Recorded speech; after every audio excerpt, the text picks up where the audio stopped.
So guys, let's discuss this question. Question is calculate the median of the following data. अब median of the following data हमें बताना है and data पहले से ही ascending order में नहीं है, क्योंकि मीडियन अगर हमें निकालना है तो सबसे पहले हमें डेटा को असेंडिंग ऑर्डर में कन्वर्ट करना पड़ेगा। बिना असेंडिंग ऑर्डर के काम नहीं बनने वाला। तो सबसे पहले डेटा को असेंडिंग ऑर्डर में कन्वर्ट करते हैं। उसके लिए सबसे लोएस्ट वैल्यू मेरे पास कौन सी है, 220 है। सबसे पहली वैल्यू है 220, फिर है 230, देन 236, 245, 250 और 235। ये मैंने सारी वैल्यूज को असेंडिंग ऑर्डर में कन्वर्ट कर दिया। अब मेरे पास वैल्यूज कितनी निकल के आई हैं, मतलब नंबर ऑफ टर्म्स कितनी है, नंबर ऑफ टर्म्स है मेरे पास 6। तो 6 is what, 6 is an even number. 6 क्या है, अगर नंबर ऑफ टर्म्स इवन होती है ना, जब नंबर ऑफ टर्म्स ऑड होती हैं और जब नंबर ऑफ टर्म्स इवन होती हैं, उन दोनों केसेस में फॉर्मूला में हल्का सा वेरिएशन आता है। वैसे तो जो इसका जर्नल फॉर्मूला है वो यही है, n+1/2th टर्म करो, that is the formula for median. But वो ऑड वन के केस में है, मतलब इससे हम इवन वाले का भी आंसर निकाल सकते हैं, मैं मना नहीं कर रहा, बहुत सारी बुक्स में इसी से आंसर निकाल देते हैं।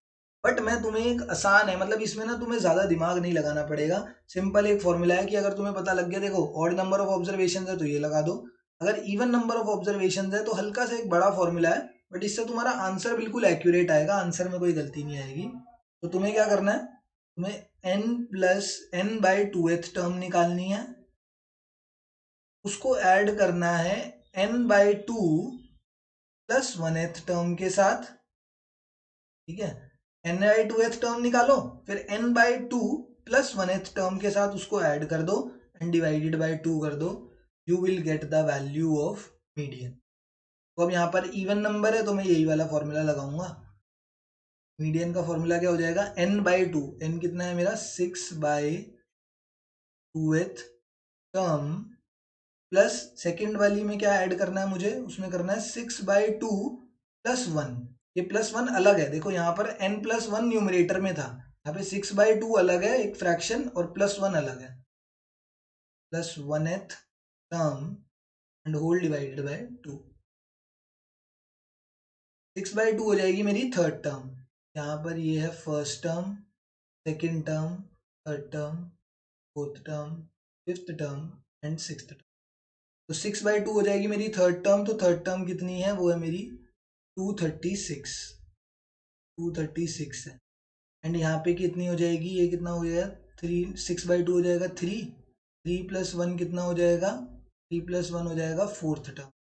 ये तो थी थर्ड टर्म एंड ये हो जाएगा 3 + 1 फोर्थ टर्म। फोर्थ टर्म कितनी है मेरी 245 है, होल डिवाइडेड बाय 2 कर देंगे तो 236 + 245 कितना हो जाएगा, 236 + 245 हो जाएगा 481/2। तो मीडियन की वैल्यू हो जाएगी 240.5। तो the value of median in this case is 240.5। ये डायरेक्ट फॉर्मूला हो जाता है मीडियन का, बट कुछ कुछ टीचर्स इस वाले फॉर्मूला से भी करा देते हैं।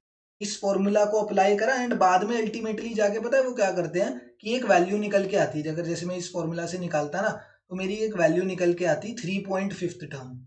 यहाँ से पता है क्या निकल के आता है, 3.5th टर्म निकल के आती। तो 3.5th कहाँ पे आएगी, 3.5 मतलब वो कहाँ पर है, थर्ड और फोर्थ टर्म के बीच में है। तो उसके लिए हमें क्या करना पड़ता है, थर्ड और फोर्थ टर्म का मीन निकालना पड़ता है। तो अल्टीमेटली मैंने यहाँ पर यही तो करा है, third term plus fourth term divided by 2 कर दिया, तो वो मीडियन निकल के आ गया। एक तरीके से उसी एक्सप्लेनेशन को मैंने सीधा एक फॉर्मूले में डाल दिया, तो आपको ये फॉर्मूला याद कर लेना। ठीक है, आसानी होगी आपके लिए, आसानी होगी कि अगर ऑड नंबर ऑफ केसेस आए तो ये वाला फॉर्मूला, अगर इवन नंबर ऑफ केसेस हो, और ये कौन सी सीरीज की बात हो रही है, इंडिविजुअल सीरीज में, अगर इंडिविजुअल सीरीज में ऑड नंबर ऑफ केसेस हैं तो ये डायरेक्ट फॉर्मूला ये लगा देना है, अगर इंडिविजुअल सीरीज में इवन नंबर ऑफ केसेस हैं तो डायरेक्ट ये वाला फॉर्मूला लगा, है ना। Thank you.